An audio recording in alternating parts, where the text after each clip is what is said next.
Hare Krishna, Krishna Krishna, Hare Hare, Hare Rama, Rama Rama, Hare Hare. Hare Krishna,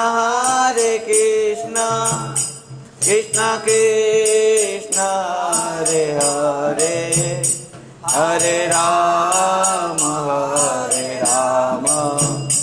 Rama Rama, Hare Hare. Hare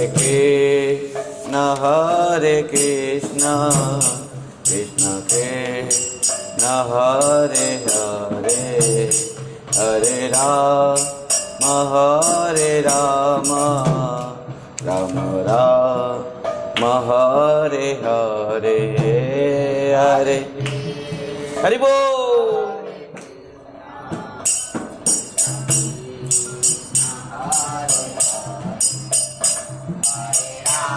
Hari Bol.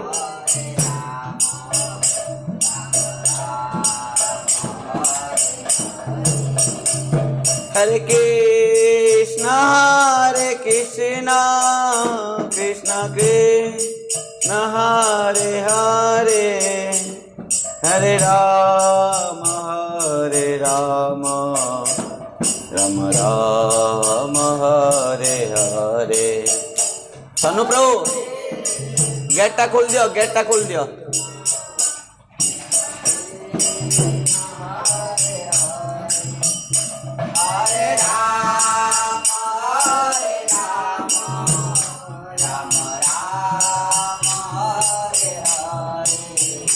Hare Krishna, Krishna Krishna, Hare Hare, Hare Rama,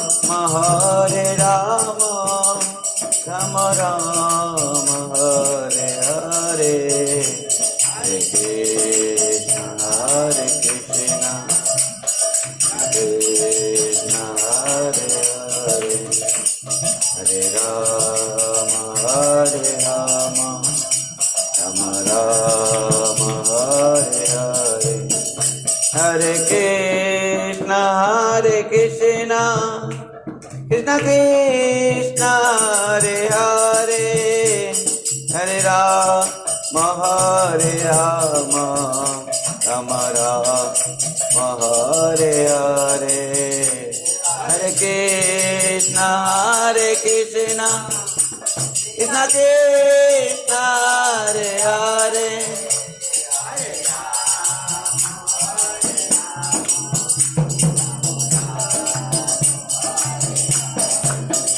Hare Krishna, Krishna Krishna, Hare Hare, Hare Rama,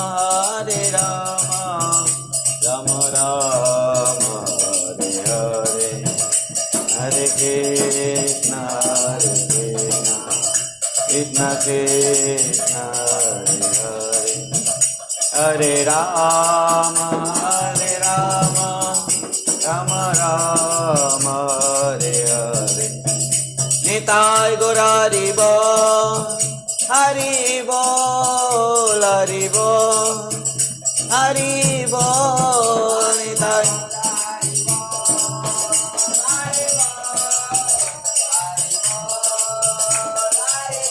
Nitai Gaur Hari Bol, Hari Bol, Hari Bol, Hari Bol.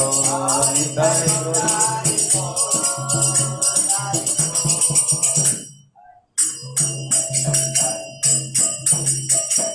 Shri सच्चिनंदन गौर हरि की जय. जय नदिया बिहारी लाल की जय. जय श्रीमन नित्यानंद प्रभु की जय. सच्ची माता जगन्नाथ मिश्र की जय. सो पार्षद सपरिकर श्रीमन गौरांग महाप्रभु की जय। नदिया नवद्वीप धाम की जय। जय श्री वृंदावन दास ठाकुर जी महाराज की जय। श्री कृष्णदास कविराज गोस्वामी पाद की जय। जय श्री जय परम पूज्य परम आराध्य पतित पावन गुरुदेव विष्णुपाद परमहंस परिव्राजकाचार्य वर्य अष्टोत्तर शतासी श्रीमद् श्री भक्ति पुरी गोस्वामी गुरु महाराज की जय। नित्य लीला प्रविष्ट जगत गुरु श्री भक्ति सिद्धांत सरस्वती गोस्वामी ठाकुर प्रभुपाद जी महाराज की जय। अनंत कोटि गुरु वैष्णव गुरु आचार्य वृंद की जय। जय जय श्री राधे श्याम निताय गौर हरि हरि ओम। हरे कृष्णा। ऐसे हो यार, लायो कोई मार देगा तो पैर में तुम्हारा सब जाएगा, उड़ जाएगा सब।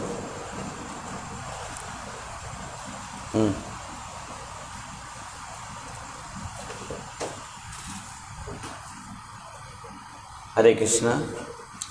सर्वप्रथम मध्य गुरुपाद पद्म परम पूज्य परमाराध्य पतित पावन गुरुदेव विष्णुपाद परमहंस परिव्राजकाचार्य वर्जष्टोत्तर शतासी श्री भक्ति जाओ भक्ति पुरी गोस्वामी गुरु महाराज जी के श्री चरण कमलों में अनंत कोटि शास्त्रां परिपाठ करते हुए उनके कृपा आशीर्वाद का अपना करता हूँ। मध्य परम गुरुदेव नित्य लीला प्रविष्ट जगत गुरु श्री भक्ति सिद्धांत सरस्वती गोस्वामी ठाकुर प्रभुपाद जी महाराज जी के श्री चरण कमलों में अनंत कोटि शास्त्रां परिपाठ करते हुए उनके कृपा आशीर्वाद कामना करता हूँ तथा मध्य समस्त गुरु परंपरा गुरु आचार्य वृंद गुरु वैष्णव वृंद ब्रह्म माध्य गौड़ी संप्रदाय के समस्त गुरु परंपरा आचार्य वृंद श्री कृष्ण चैतन्य मिशन के समस्त आचार्य वृंद गुरु वैष्णव वृंद के श्री चरण कमलों में अनंत कोटि शास्त्रां परिपाठ करते हुए एक कृपा आशीर्वाद कामना करता हूँ। उपस्थित समस्त वैष्णव वृंद वैष्णवी वृंद मातृमंडली तथा हमारे साथ जूम यूट्यूब और फेसबुक चैनल में जितने भी भक्त जुड़े हुए हैं सबको यथायोग्य प्रणिपात करते हैं, सबके कृपा आशीर्वाद कामना करता हूँ। हरे कृष्ण। आज हम लोग श्रवण करेंगे त्रिपुरुषा महाद्वादशी व्रत कथा।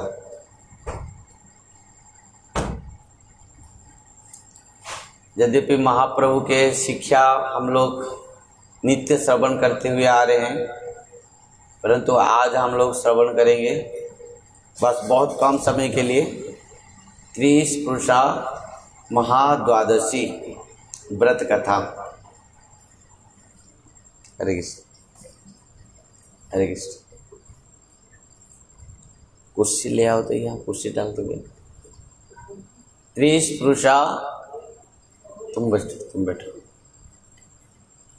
तुम बैठो वो बुलाएंगे, बैठो उधर से।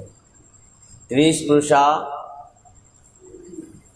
महाद्वादशी भक्तवृंद सबको निवेदन है, विनती है, अनुरोध है। कल महाद्वादशी तिथि है, जिस महाद्वादशी तिथि को कहा जाता है त्रिपुरुषा महाद्वादशी तिथि। इसका महिमा हम श्रवण करेंगे आज कुछ बस बहुत कम समय के लिए, क्योंकि कल एकादशी है। आज ज़्यादा समय नहीं, सत्संग नहीं कर पाएंगे। त्रिपुरुषा जो एकादशी हैं उसका महिमा क्या है कि जो पहले दिन एकादशी व्रत तिथि रहती है, व्रत के दिन द्वादशी तिथि रहती है। पहले दिन जो एकादशी तिथि रहती है वो सूर्य उदय तक रहता है। सूर्य उदय के बाद द्वादशी तिथि प्रारंभ होती है और दिन भर जो व्रत के दिन भर द्वादशी तिथि रहती है और रात्र के शेष प्रहर तक द्वादशी तिथि रहती है और रात्र में शेष प्रहर में त्रयोदशी तिथि प्रारंभ होती है। वो कारण से तीनों तिथि के सम्मिलित होने के कारण इस तिथि का नाम है त्रिस्पृशा महाद्वादशी। भक्तों, एक बात कहना मैं चाहूँगा कि इस प्रकार त्रिस्पृशा महाद्वादशी तिथि बहुत कम होती है। गोविंद प्रभु कुर्सी लाओ, थोड़ा बैठेंगे ना, बैठेंगे ना। त्रिस्पृशा महाद्वादशी की महिमा जो है इस प्रकार है कि 3 तिथि का मिलन होने के कारण इस व्रत को त्रिस्पृशा महाद्वादशी तिथि कहा गया है पद्म पुराण के अनुसार। और एक कुर्सी ले आओ। नहीं, आप बैठिए, कुर्सी में बैठिए, नीचे नहीं बैठ पाएंगे।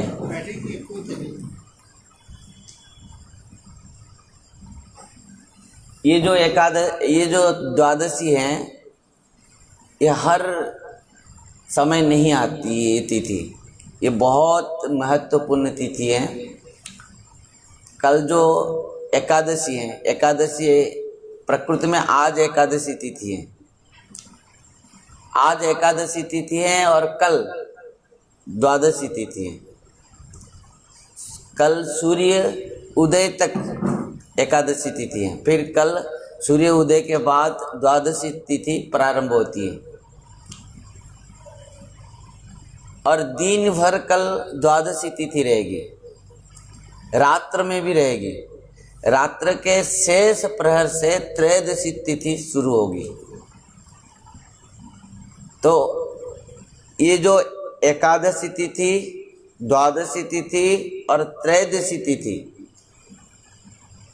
जब मिल जाते हैं एक ही व्रत होती है, इसको त्रिस्पृशा महाद्वादशी तिथि कहा जाता है।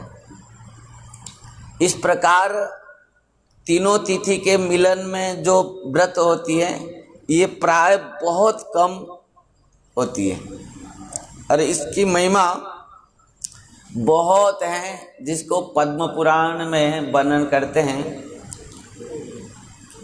यदि किसी व्यक्ति एक बार एक त्रिस्पृशा महाद्वादशी को व्रत को धारण करेगा, उसके लिए हजारों नहीं करोड़ व्रत का एकादशी व्रत अपना आप हो जाता है। इस प्रकार त्रिस्पृशा महाद्वादशी की महिमा कथा है। और इसमें इस प्रकार महिमा कथा है कि प्राचीन काल में इसी त्रिस्पृशा महाद्वादशी को स्वयं गंगा माता ने इस व्रत रखे थे। इस कथा पद्म पुराण में है, सनत कुमार और वेदव्यास जी के संवाद में।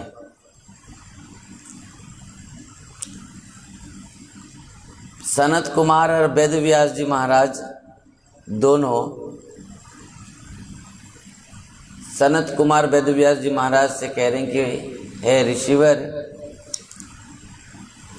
जब प्राचीन काल में ब्रह्मा, शंकर और मैं तीनों क्षीर सागर के निकट में उपस्थित थे, भगवान नारायण, स्वयं भगवान नारायण इस व्रत की कथा को हमको सुनाए थे, महिमा कथा को। त्रिस्पृशा, आप बैठिए, कुर्सी में बैठिए। इस त्रिस्पृशा, खाली बहुत कम समय में आप सुनिए बैठ के। अब बैठिए, कुर्सी में बैठिए, कुर्सी में बैठिए।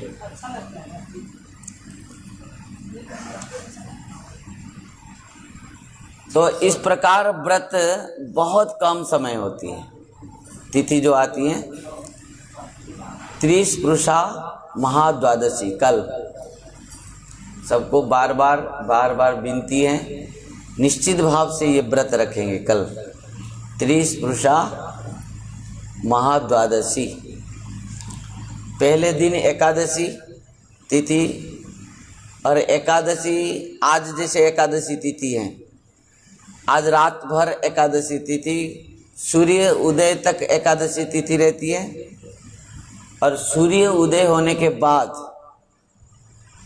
द्वादशी तिथि कल शुरुआत है। ध्यान देना, कल द्वादशी तिथि शुरुआत, कल दिन भर द्वादशी तिथि रहेगी, रात भर भी रहेगी।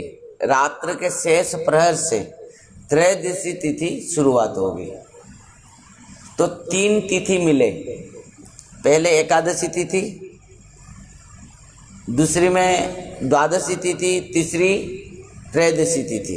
इन तीनों तिथि जब मिल गए तो इस तिथि का नाम हुआ त्रिस्पुरुषा महाद्वादशी तिथि।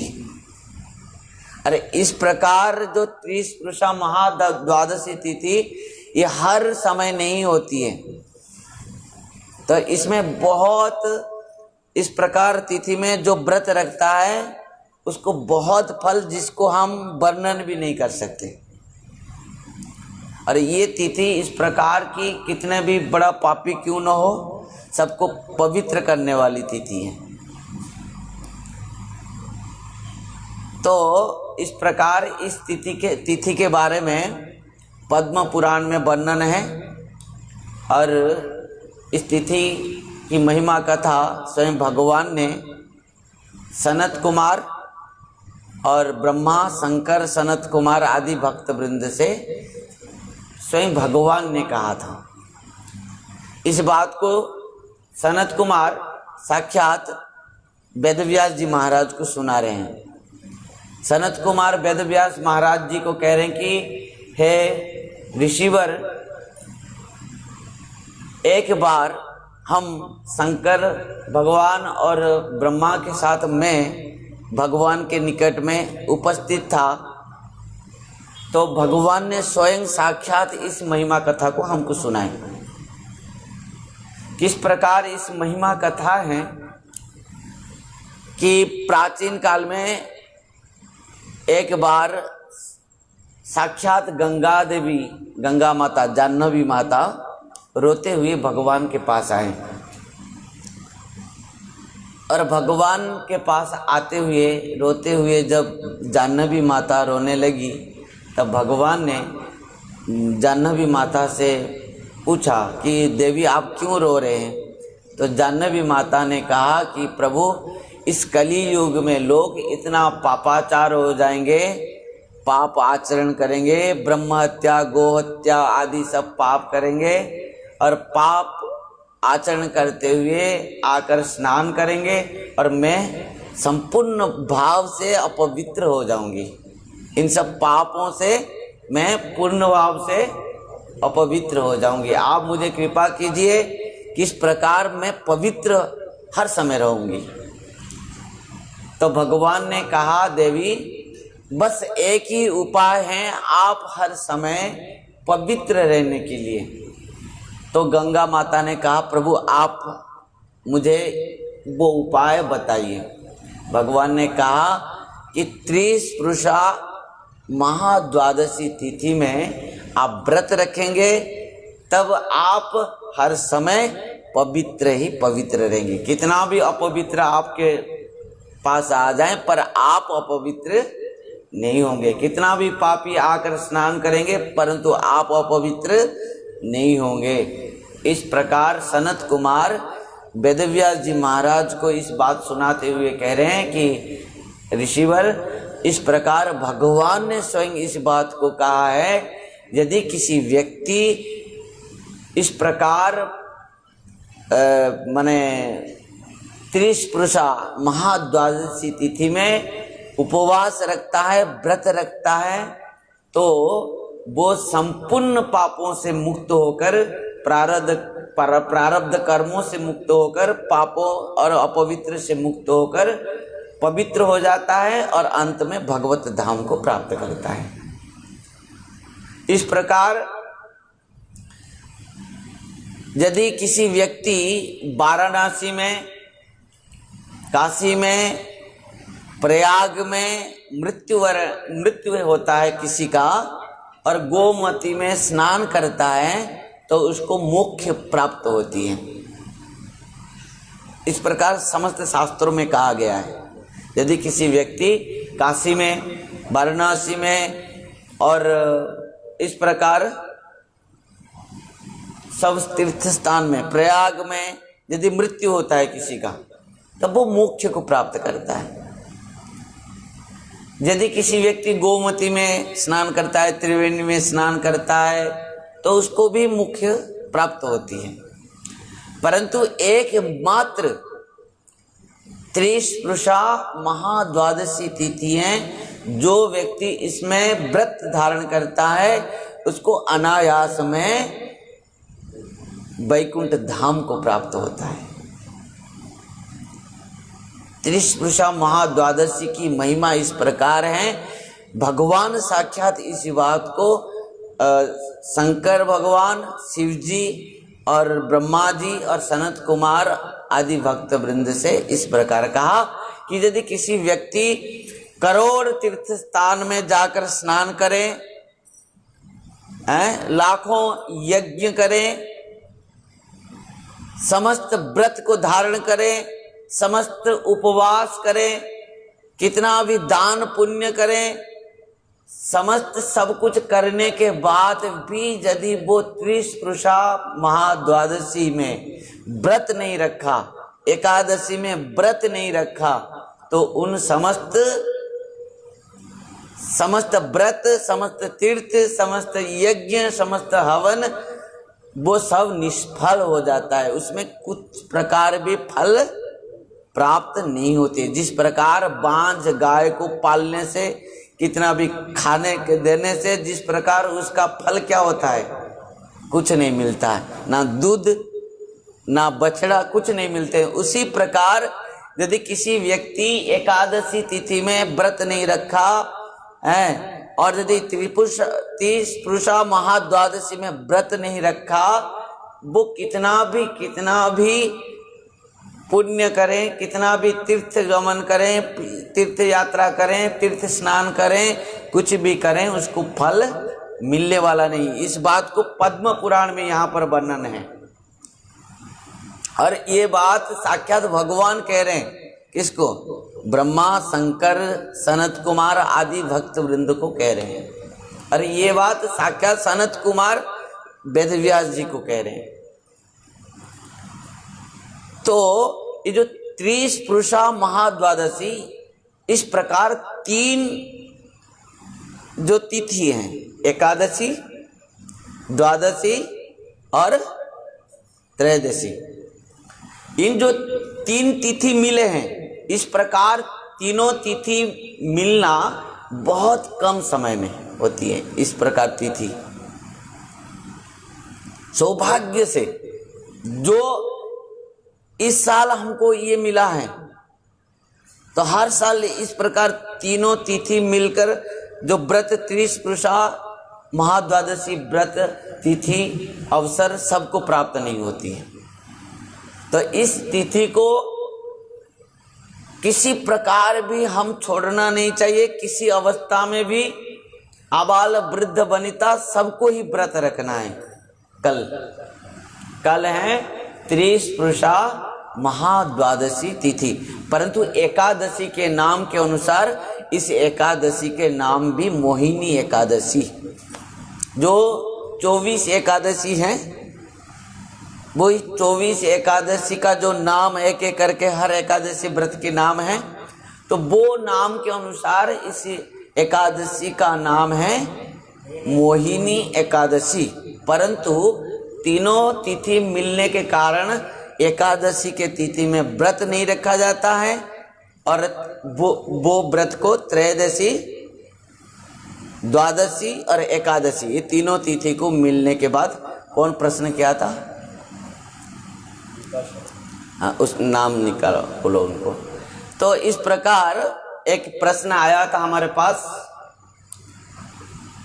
उन्होंने मैसेज में लिखे हैं कि महाराज जी आप बताइए कि प्रकृति में सही समय क्या है एकादशी व्रत रखने की।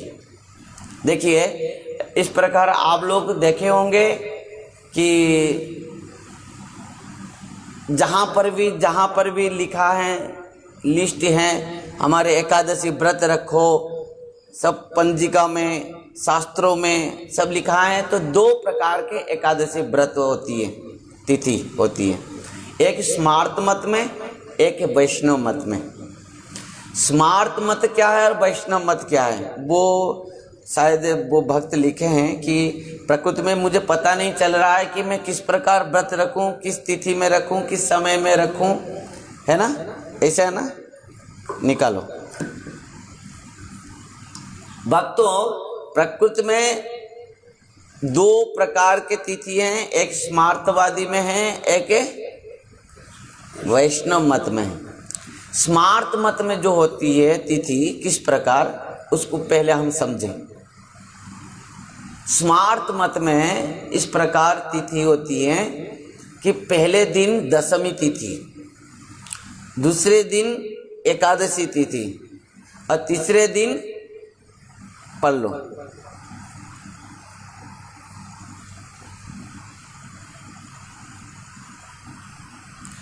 इन्होंने, इनका नाम क्या है? हाँ, गीता शर्मा जी।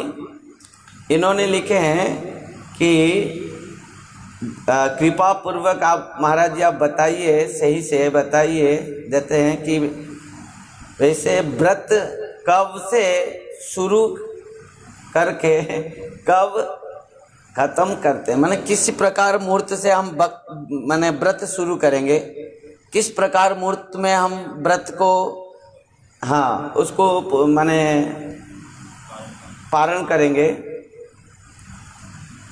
वो बहुत माने द्विविधा में पड़े हैं। हाँ, इस प्रकार उन्होंने कहा कि प्रकृति में इस प्रकार बहुत सारे लोग द्विविधा में पड़ते हैं, किसी को पता नहीं चलता कि व्रत कब शुरू करें, किस समय से शुरू करें और उसको कब समाप्त करें, ये सबको पता नहीं चलता। तो प्रकृति में व्रत शुरू करने का जो है वैष्णव मत में, स्मार्त मत में एकादशी व्रत के फल प्राप्त नहीं होती है। किस प्रकार, यदि त्रिस्पुरुषा महाद्वादशी की एक उदाहरण आप सबको दे रहा हूं, इसको हम स्मार्त मत में यदि इस एकादशी व्रत को पालन करेंगे तो इसमें 3 तिथि आएगी, एक दशमी, दूसरी एकादशी, तीसरी द्वादशी। द्वादशी के दिन पारण, जो स्मार्तवादी में। वैष्णव मत में पहले दिन एकादशी तिथि है, दूसरे दिन द्वादशी तिथि है, तीसरी त्रयोदशी तिथि में पारण होती है। आप कहेंगे कि शुद्ध तिथि कौन सी है? प्रकृति में शुद्ध तिथि जो सूर्य उदय से पहले एकादशी तिथि रहती है, वो शुद्ध तिथि है। ध्यान देना, जो भी व्रत आप रखेंगे, जो तिथि को आप रखेंगे, वो सूर्य उदय से पहले होनी चाहिए वो तिथि। यदि वो सूर्य उदय से पहले वो तिथि नहीं है, सूर्य उदय होने के बाद वो तिथि आई और वो तिथि में आप व्रत रखें, वो शुद्ध तिथि नहीं है। और वैष्णव मत जो है वो शुद्ध तिथि है, क्योंकि वैष्णव जन भक्त हैं, शुद्ध भक्त होने के कारण उन्होंने सूर्य उदय होने से पहले जो तिथि रहती है वो तिथि में वो व्रत रखते हैं। ध्यान देना। तो कहने की यही तात्पर्य है, यदि हम अभी 30 पुरुषा महाद्वादशी व्रत रखेंगे, इस 30 पुरुषा महाद्वादशी में हम क्या करना चाहिए हमको? यदि हम एकादशी व्रत आज से शुरुआत है और कल सूर्य उदय तक, तो एकादशी व्रत, एकादशी की तिथि कल सूर्य उदय के बाद तक है और उसके बाद द्वादशी तिथि शुरुआत है। ये महाद्वादशी तिथि है, क्योंकि महाद्वादशी तिथि जब आ गई तो महाद्वादशी तिथि में ही व्रत रखी जाती है। तो महाद्वादशी तिथि कल दिन भर रहेगी, रात भर भी रहेगी। रात्र के शेष प्रहर से त्रयोदशी तिथि शुरू होगी। और त्रयोदशी तिथि में क्या होगी? पारण होगी, जो व्रत को हम पूरा करेंगे पारण करते हुए। तो त्रयोदशी तिथि में पारण होती है, महाद्वादशी तिथि जितने भी आएगी। तो ये शुद्ध तिथि है। जो भी दुविधाएं मन में आप निकाल दीजिए, और शुद्ध तिथि यही है वैष्णव तिथि। तो इस प्रकार भगवान कह रहे हैं कि इस तिथि में जो व्रत धारण नहीं करते हैं वो केवल पाप को ही भक्षण करते हैं। एकादशी, द्वादशी और त्रयोदशी तिथि ध्यान देना। हमारे जो वैष्णव मत हैं, शुद्ध वैष्णव धारा हैं, वो सब वैष्णव धारा ने द्वादशी मिश्रित एकादशी व्रत रखते हैं। ध्यान देना, हमारे जो वैष्णव मत है, शुद्ध वैष्णव धारा है, वो द्वादशी मिश्रित एकादशी व्रत रखते हैं। एकादशी तिथि और द्वादशी तिथि दोनों रहते हैं, वो व्रत को रखते हैं वैष्णव, शुद्ध वैष्णव धारा में। आप कहेंगे ये कैसे शुद्ध हुआ? तो प्रकृति में हम शास्त्र देखेंगे। शास्त्र में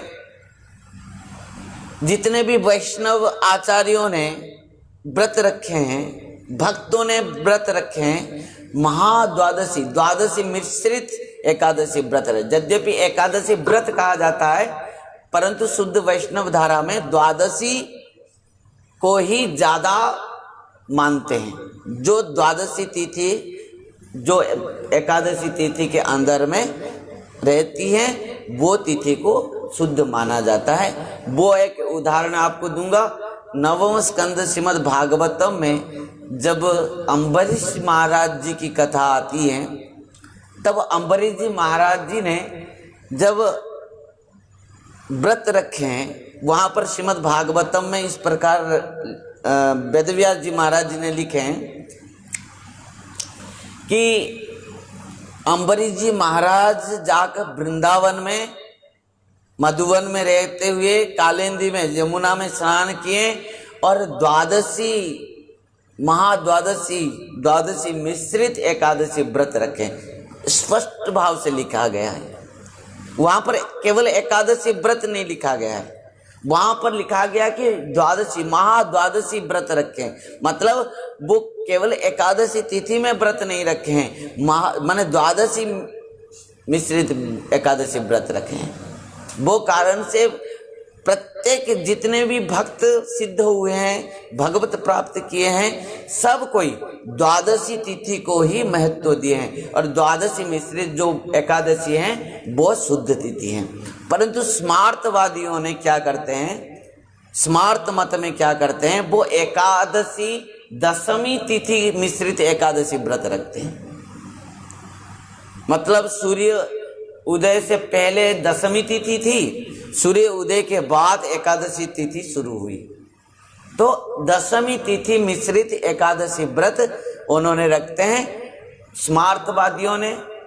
परंतु उसको भी कहा गया कि शास्त्रों में जो व्यक्ति सब दशमी तिथि मिश्रित एकादशी व्रत रखते हैं वो आसुरिक भाव हैं, प्रभाव हैं।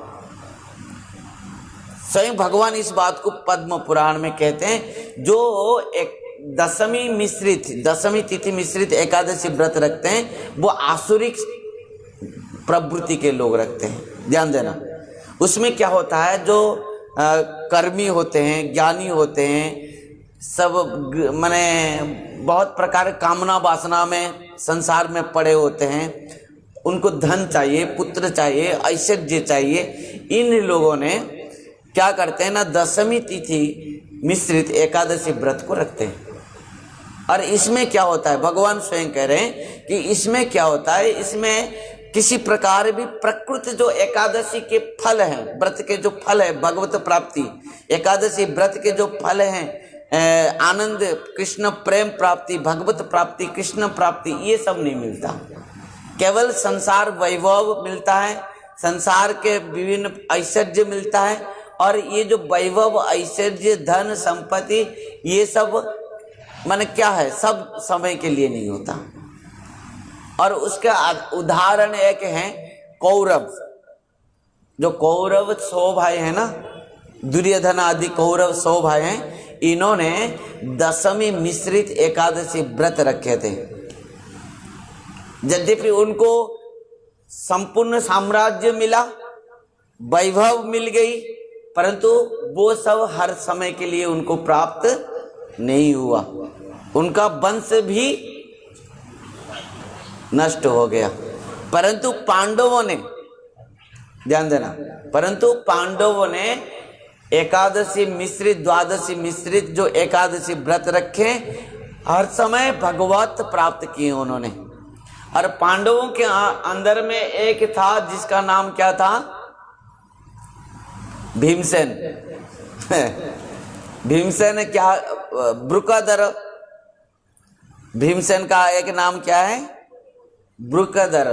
वृकधर जैसे हमारे पेट में एक जठरा अग्नि है, हम जो खाते हैं उसको वो डाइजेशन करता है, जठरा अग्नि। वो अग्नि तो सबके मन पेट में है, पाकस्थली में है, जो जठरा अग्नि जिसको कहा जाता है। तो भीमसेन के पेट में भी जठराग्नि थी, पर उसके बाद भी और एक स्पेशल अग्नि है उसके पेट में, क्या, वृक नाम के अग्नि। भीमसेन के पेट में, और किसी के पेट में नहीं है। भीमसेन जितना भी पांडव, जितना भी उनके घर में भोजन बनता तो आधा भीमसेन का और आधा सबका। आप चिंता करो भीमसेन कितना खाते होंगे, कितना भोजन करते होंगे, है ना। तो वो भीमसेन उपवास नहीं रह पाते थे, क्योंकि उनके पेट में एक ब्रुक नाम के अग्नि जलती रहती है। तो एक बार भगवान श्री कृष्ण ने कहा, भीम दादा आप कभी व्रत नहीं रखते हैं, एकादशी व्रत नहीं रखेंगे तो आपका आत्मकल्याण कैसे होगा। यदि आप एकादशी व्रत नहीं रखेंगे तो आपका आत्मकल्याण कैसे होगा, होगा नहीं होगा। तो आप एकादशी व्रत रखिए। भीमसेन ने हाथ जोड़कर कहा, प्रभु आप मुझे कृपा कीजिए, मैं तो नहीं खाऊंगा तो मर जाऊंगा। उस प्रकार स्थिति हम सबका है। अभी बहुत सारे लोग यही प्रश्न करते, महाराज जी हम नहीं खाएंगे तो नहीं रह पाएंगे, क्या करेंगे। उपवास तो हमारे द्वारा नहीं बनेगा, उपवास हमारे द्वारा नहीं बनता। एक बात कह दूं, एकादशी में उपवास रहने की जरूरत ही नहीं है। एकादशी में उपवास रहने की आवश्यकता ही नहीं है। बस जो मना किया गया है उसको नहीं खाना है। केवल अनाज, किसी प्रकार भी अनाज भोजन नहीं करना है। और आप फल खाओ, दूध पियो, ड्राई फ्रूट्स खाओ, और विभिन्न प्रकार, जैसे केवल फल में जो नहीं रह पाएगा उसके लिए विभिन्न प्रकार अनुकल्प के भी व्यवस्था है, उसको खा कर रहो। और जो निर्जला रहेगा, प्रकृति में एकादशी का जो भाव है, व्रत है, निर्जला है, निर्जला। जहां तक जल तक भी स्पर्श नहीं करना चाहिए। परंतु वर्तमान के समय में संभव पर नहीं है। देखिए समस्त शास्त्रों में इस बात को कहा गया है। समय बहुत कम है, बस और बहुत कम समय के अंदर हम आज कथा समाप्त करेंगे। रटन्तीह पुराणानि भूय भूय वरानने, नो भोक्तव्यं नो भोक्तव्यं संप्राप्ते हरिवासरे। ये पद्म पुराण, पद्म पुराण में कहा गया है, नो भोक्तव्यं नो भोक्तव्यं संप्राप्ते हरिवासरे। हरिवास तिथि एकादशी तिथि में कभी भी भोजन नहीं करना। क्यों? प्रश्न करेंगे भाई, क्यों नहीं करेंगे? भोजन में क्या आवश्यकता है? आप हरि नाम करो, भजन करो, है? हरिवास तिथि में हरि नाम करो, भगवान का नाम लो, अखंड नाम लो। हमारा बहुत सारे भक्त हैं यही प्रश्न करते हैं, महाराज जी हमको तो मना क्यों करते हैं उपवास के लिए? हम कीर्तन करेंगे, भजन करेंगे, सब करेंगे, पर हम खाएंगे। आप भोजन के लिए मना मत कीजिए, हमको और सेवा दीजिए, हरि नाम कीजिए, कीर्तन संकीर्तन पर आप भोजन के लिए मना मत कीजिए। परंतु यहाँ शास्त्रों में क्या कहा गया है? नो भोक्तव्यं संप्राप्ते हरिवास में किसी प्रकार भी भोजन नहीं करना चाहिए।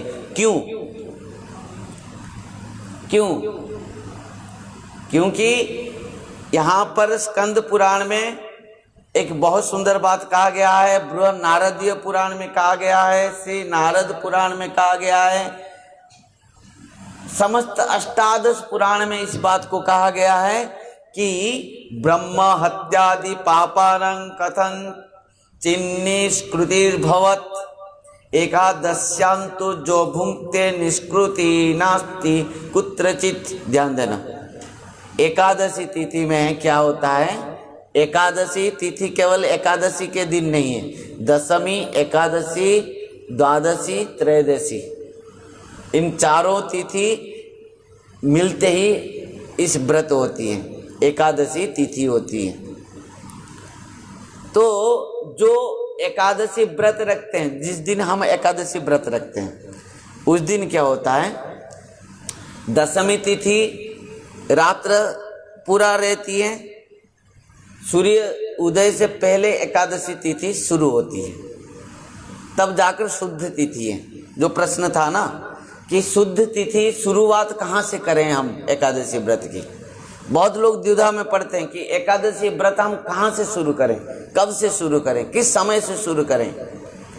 आप ध्यान दे के सुनना, एकादशी व्रत यदि शुरू करें तो जब आज दशमी तिथि है, कल यदि एकादशी है तो आज दशमी तिथि सूर्य उदय से पहले एकादशी तिथि शुरू होनी चाहिए, और दिन भर एकादशी तिथि रहेगी, रात भर भी रहेगी, और रात्र के शेष प्रहर से द्वादशी तिथि शुरू होगी, जो एकादशी की महिमा बात कर रहा हूं।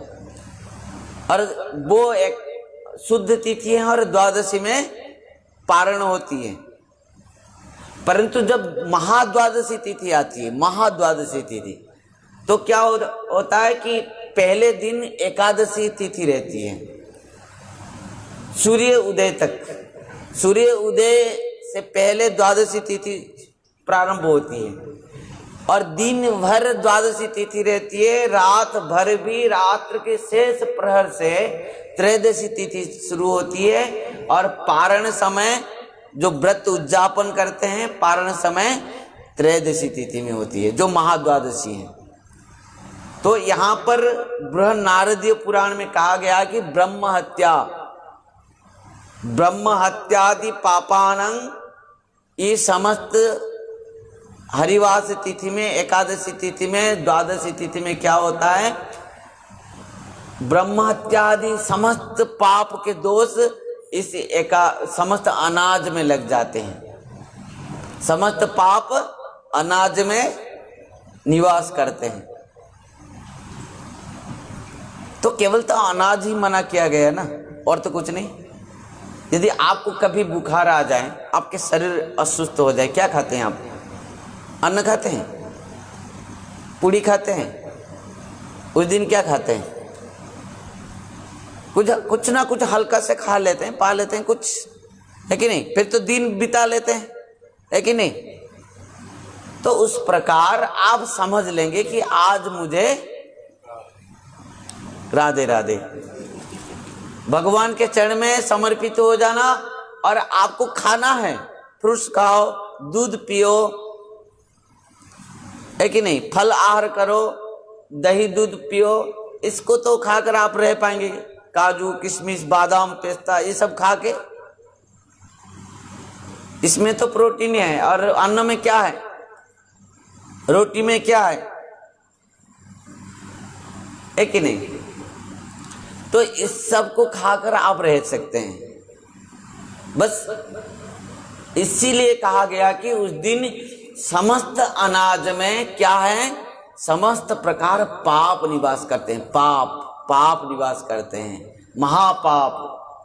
जबकि ब्रह्म हत्या, गो हत्या आदि समस्त पाप अनाज में। और वो भी एक बात मैं कह रहा हूं कि क्यों पाप निवास करते हैं, ब्रह्म वैवर्त पुराण में, स्कंद पुराण में, पद्म पुराण में ये सब बात वर्णन की गई है।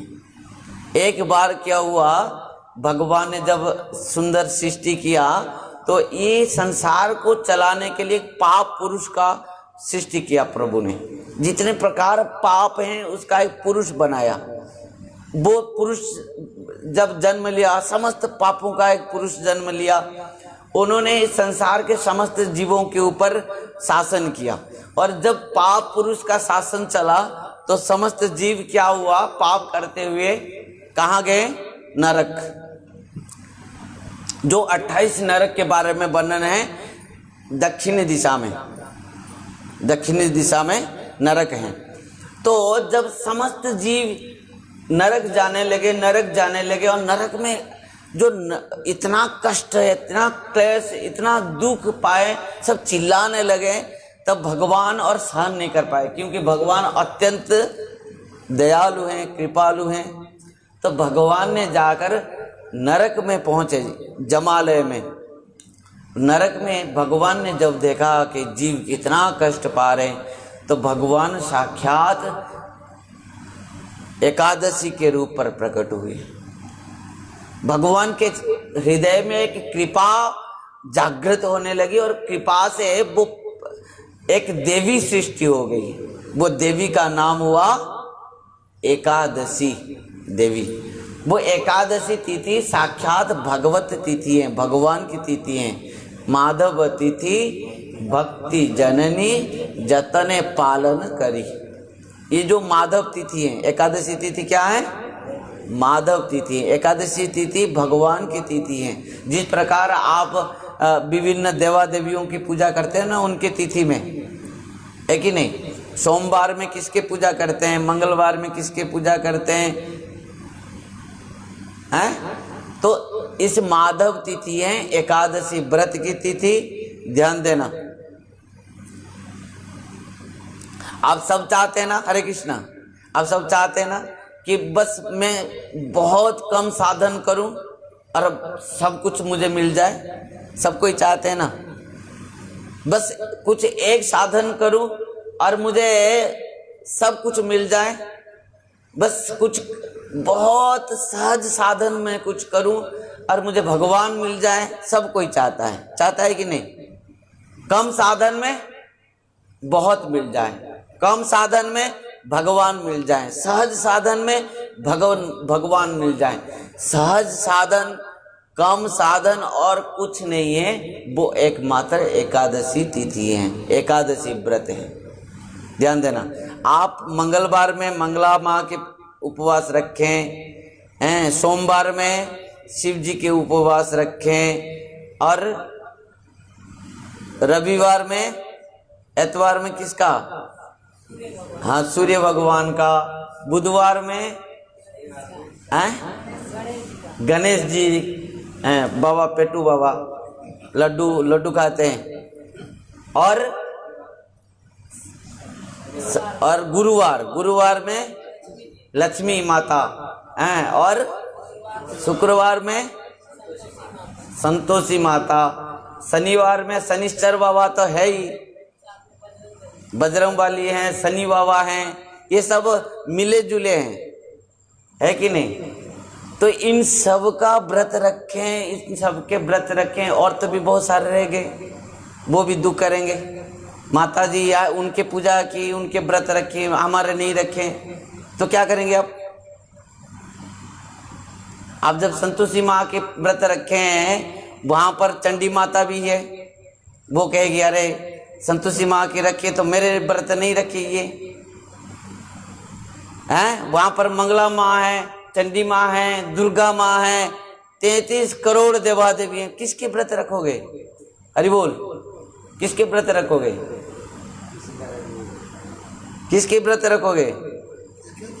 बस एक ही भगवान। मैं नहीं कह रहा हूं, आपको हर शास्त्रों में दिखाऊंगा।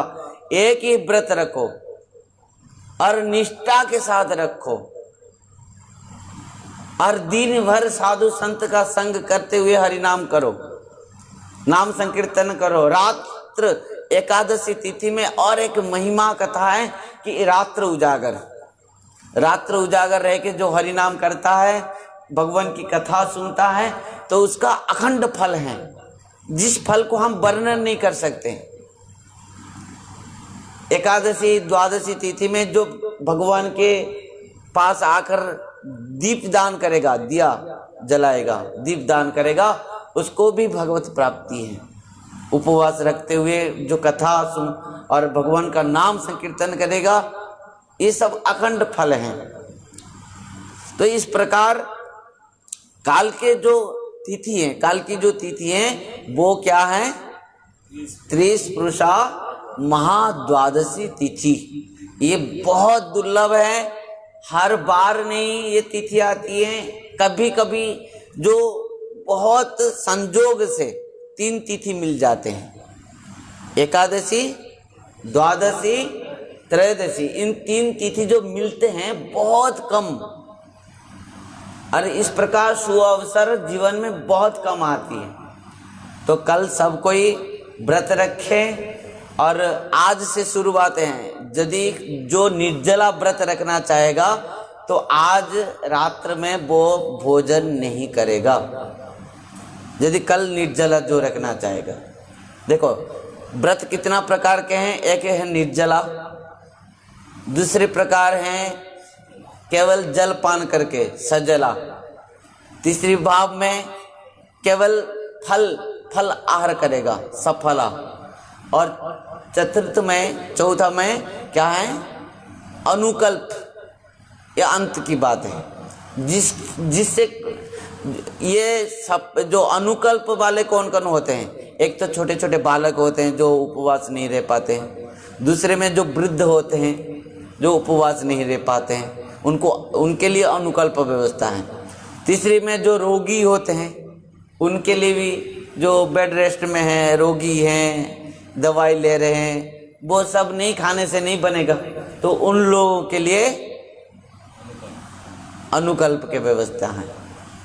उनके लिए अनुकल्प में बहुत सारे, आप लोग तो खा रहे हैं क्या क्या सब, छान के, भुजिया बना के, पकौड़ा बना के, एकादशी में वो के एक आटा भी आती है ना, कुटू आटा है, फाफड़ आता है, वो भी चलता है। अनुकल्प में सब चलता है ये, जो कि जो मजबूरी है, नहीं खाने से नहीं बनेगा, उनके लिए चलता है।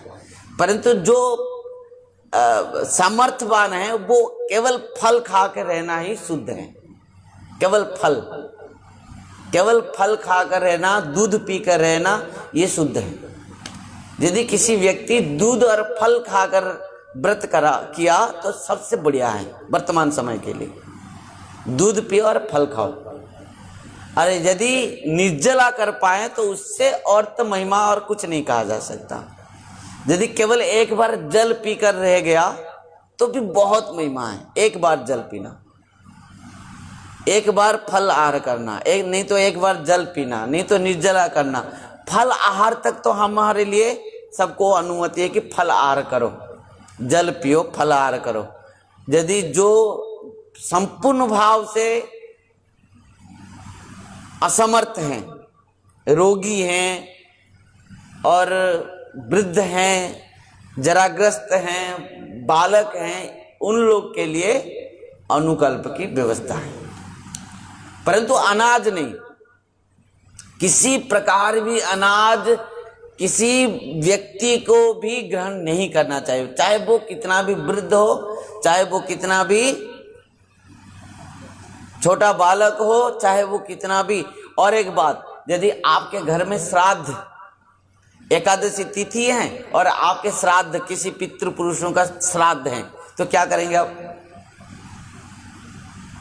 इधर श्राद्ध के समय है, तिथि है, और उधर एकादशी तिथि है, क्या करेंगे आप? श्राद्ध करेंगे पर नहीं, उस दिन श्राद्ध नहीं दिया जाएगा, क्योंकि पितृ पुरुष श्राद्ध में तो अन्नदान पिंडदान दिया जाता है, समझ पाए ना। तो यदि श्राद्ध भी तिथि है और इधर एकादशी तिथि है, तो पितृ पुरुषों को भी अन्न पिंडदान उस दिन नहीं दिया जाता है। तो शास्त्र में लिखा गया है इस बात को, मैं आपको दिखाऊंगा। दूसरे दिन द्वादशी के दिन में जो आप लोग पारण करेंगे, जब व्रत उद्यापन करते हुए, उस समय वो जो अन्न वो आप पितृपुरुषों को द्वादशी के दिन में प्रदान करेंगे, महाप्रसाद। और दूसरी बात, यदि आप शादी, किसी व्यक्ति शादी के समय भी होता है ना, ठीक उसी समय शादी, उस एकादशी के दिन में शादी है, उस दिन भी शादी में भी अन्न दान निषिद्ध है, किसी को अनाज भी भोजन के लिए नहीं दे सकते हो, समझ पाए। और तीसरी बात है, आप व्रत रखे हैं पर आपके घर में नहीं रखे हैं, चाहे पत्नी रखी है व्रत, पति नहीं रखे हैं, पति रखे हैं पत्नी नहीं रखी है, अथवा आप पति पत्नी सब रखे हैं पर आपके घर में कोई मेहमान आ गए, क्या आप जो व्रत रखे हैं वो तो उपवास है, वो तो अनाज नहीं खाएंगे, क्या आप और किसी को अनाज दे सकते हैं? दे सकते हैं, चाहे आपके कितने भी प्रिय क्यों न हो, वो चाहे पति हो, पत्नी हो, बच्चे हो, चाहे आपके बंधु बांधव हो, आपके कितने भी अपना भी क्यों न हो, क्या आप उनको अनाज खिला सकते हैं, दे सकते हैं भोजन? आप सोचेंगे भाई कैसे नहीं देंगे, हमारे घर के मेहमान हैं, वो भूखा चले जाएगा, हमारा क्या होगा, अपराध हो जाएगा, है कि नहीं?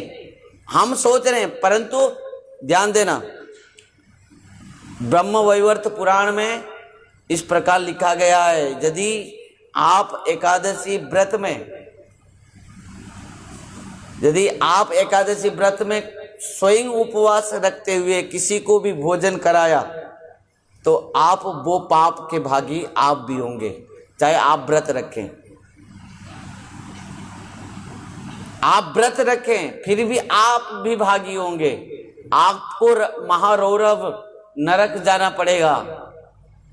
और तो आगे आगे कितना वर्णन है, एकादशी वर्ष संविद आप महारौरव नरक जाएंगे, उसके बाद आपको चांडाल कुल में जन्म होना पड़ेगा, उसके बाद आपको 7 जन्म तक गलित कुष्ठ रोग होगा, यदि एकादशी व्रत में जो अनाज ग्रहण करेगा अथवा किसी को भोजन कराएगा।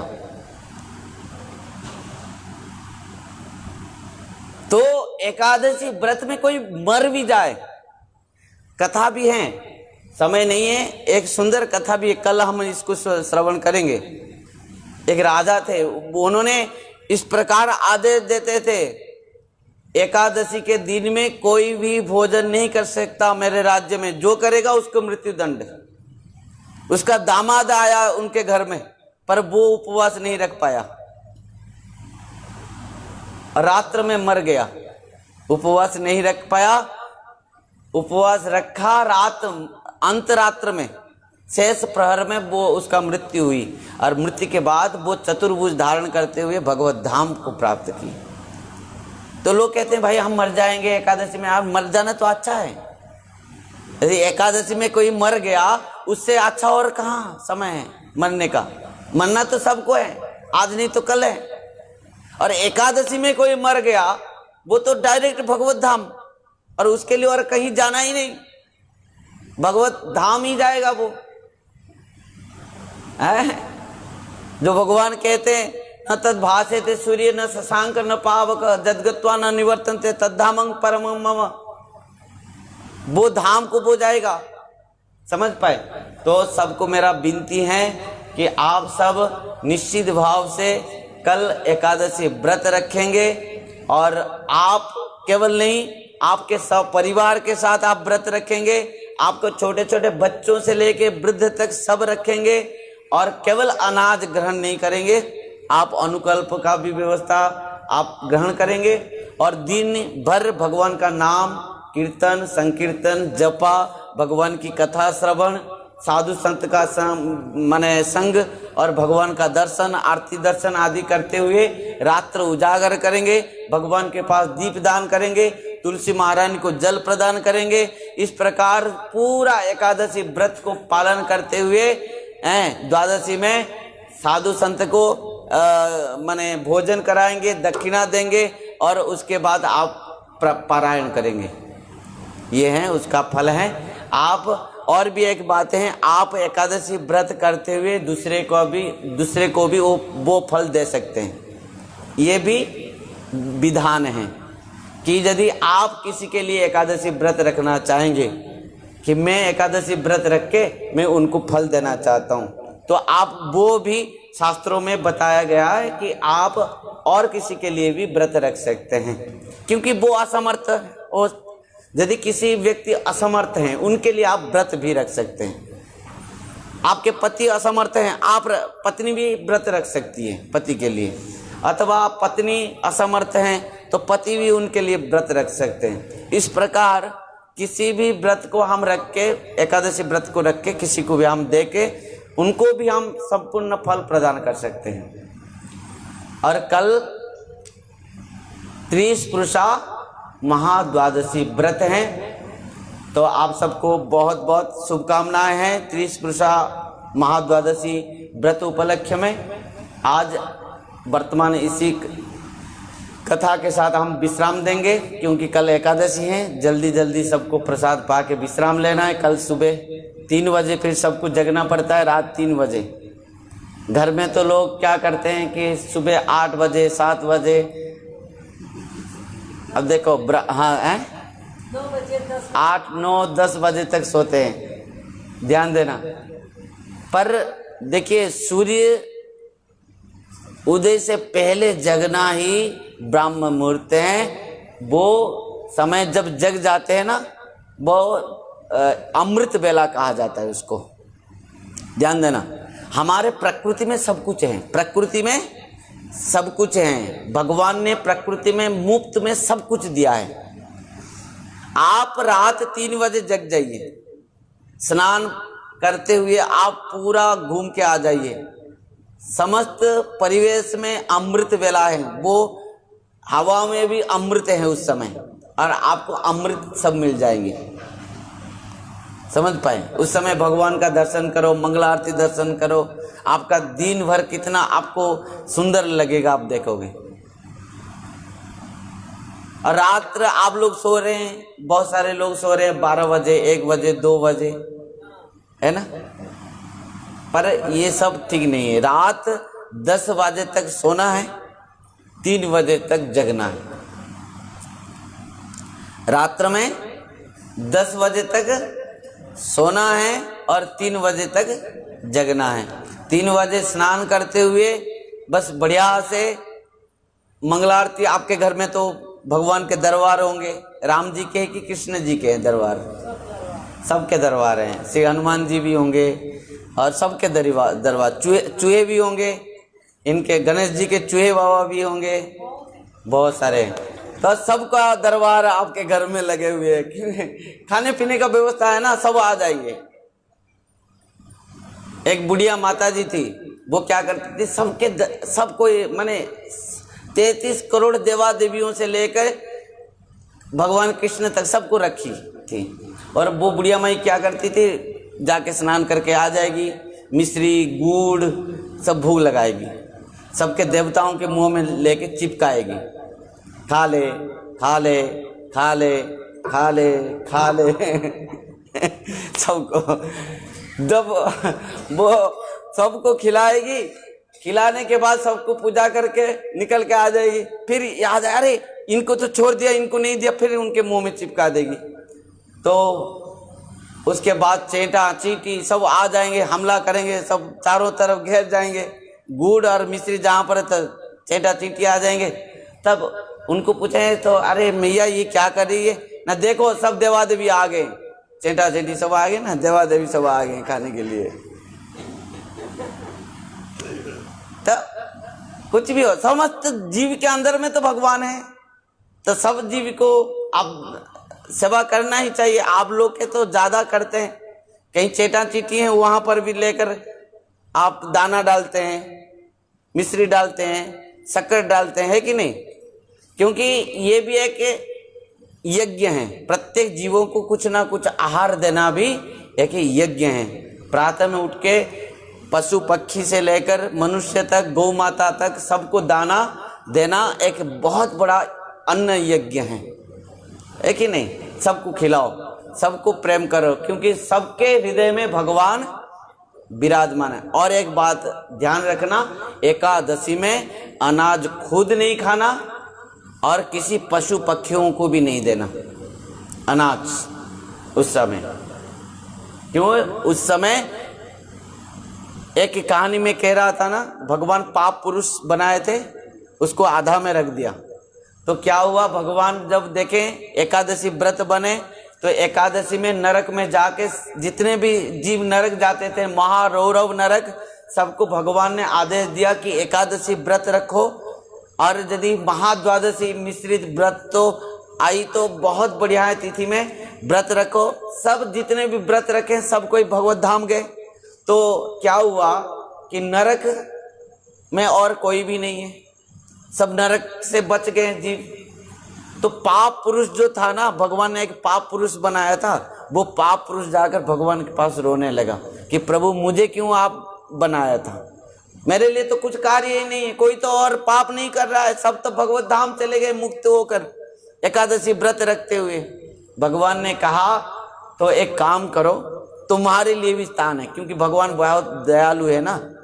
जैसे हमारा भारत एक महान देश है, यहाँ पर सबका स्थान है, चाहे चोर हो, चंडाल हो, देशद्रोही भी क्यों न हो, पर भी हमारा भारत माता उनको अपना हृदय में रखा है, सबको हम सम्मान करते हैं। भाई तू चोर भी है रहा यहाँ पर भारत में, तू देशद्रोही भी हो यहाँ पर, क्योंकि ये भगवत राम राज्य है, राम यहाँ जन्म लिए हैं, कृष्ण ने यहाँ जन्म लिए हैं कि नहीं, भगवान यहाँ पर प्रकट होके लीला के। तो भगवान ने कहा ठीक है, पाप पुरुष तुम्हारे लिए भी स्थान है। क्या स्थान प्रभु आप मुझे दीजिए? तो भगवान ने कहा एकादशी द्वादशी तिथि में, जो महाद्वादशी हो या एकादशी तिथि में हो, जो व्यक्ति अनाज भक्षण करेगा, भोजन करेगा, वो केवल तुमको ही प्राप्त करेगा, क्योंकि मैं तुमको स्थान दिया कि एकादशी तिथि में, महाद्वादशी तिथि में तुम समस्त अनाज में निवास करोगे। और उसी दिन से भगवान ने स्थान दिया, उसी दिन से अनाज में एकादशी तिथि और महाद्वादशी तिथि में पाप पुरुष का निवास हुआ। तो उस दिन अनाज, किसी प्रकार भी अनाज रोटी भी अनाज है, गेहूं और धान चावल हैं, दाल जितना भी दाल हैं, वे सब अनाज के हैं। अनाज के किसी प्रकार द्रव्य हम लोग भोजन नहीं करना चाहिए। हरे कृष्णा। आइए हरिनाम संकीर्तन करते हुए आज की कथा को यहीं विश्राम देंगे। आप सबको जितने भी हमारे साथ जुड़े हैं, जूम चैनल के माध्यम से, यूट्यूब चैनल के माध्यम से और फेसबुक चैनल के माध्यम से, आप सबको बहुत बहुत धन्यवाद हैं, बहुत बहुत शुभकामनाएं हैं। त्रिपुरुषा एकादशी व्रत उपलक्ष्य में उम्मीद है कि निश्चित भाव से आप लोग जितने भी एकादशी महाद्वादशी व्रत रखते हैं, सब निष्ठा के साथ रखिए और आपके परिवारों को, सबको इस व्रत को पालन करने के लिए मार्गदर्शन कराइए। सबका आत्मकल्याण निश्चित होगा। इसी उम्मीद के साथ आज की कथा को यहीं पर विश्राम देंगे। हरे कृष्ण हरे कृष्ण कृष्ण कृष्ण हरे हरे, हरे राम राम राम हरे हरे, हरे कृष्ण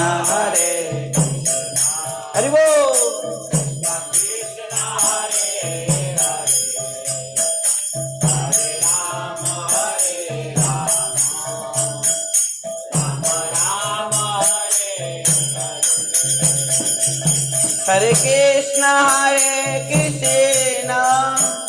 कृष्ण कृष्ण हरे हरे, हरे राम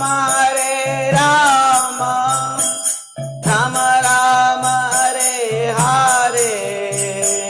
हरे कृष्ण कृष्ण कृष्ण हरे हरे, हरे राम राम राम हरे हरे। हरे कृष्ण कृष्ण कृष्ण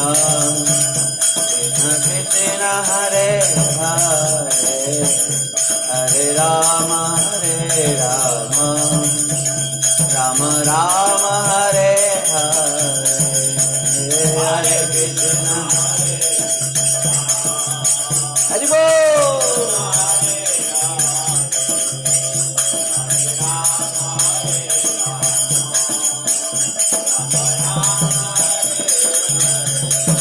हरे कृष्णा कृष्ण कृष्ण हरे हरे, हरे राम राम राम हरे हरे। हरे कृष्णा कृष्ण कृष्ण हरे हरे, राम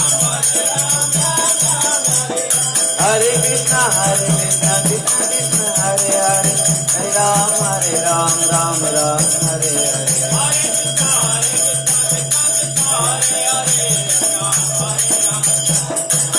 निताय गौरारी बोल हरि बोल, हरि बोल हरि बोल।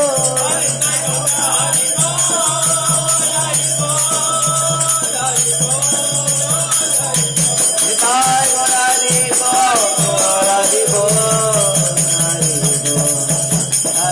बोल हरि बोल, हरि बोल हरि बोल। जय सचिनंदन गौर हरि की जय। त्रिपुरुषा महाद्वादशी व्रत की जय। जय श्री गुरु महाराज की जय। जय श्री वृंदावन दास ठाकुर की जय। श्री वृंदावन चंद्र भगवान की जय। श्री कृष्णदास कविराज गोस्वामी पाद की जय। एकादशी व्रत की जय। महाद्वादशी तिथि की जय। जय जय श्री राधेश्याम निताय गौर हरि हरि हरि बोल। हरे कृष्ण राधे राधे हरि बोल।